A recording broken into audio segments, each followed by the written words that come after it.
Seorang pencinta kereta api nyaris tertabrak dalam sebuah kejadian dramatis yang terekam video. Dalam video tersebut, tampak beberapa orang sedang asyik mengabadikan momen saat kereta api melintas. Fokus untuk mendapatkan gambar yang sempurna membuat mereka lengah terhadap situasi sekitar. Saat kereta pertama melintas, mereka berhasil mengambil foto yang memukau.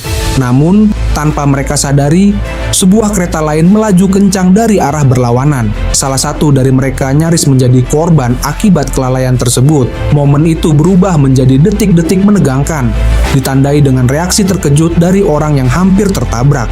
Kejadian ini mengingatkan kita akan pentingnya keselamatan saat berada di sekitar jalur kereta api.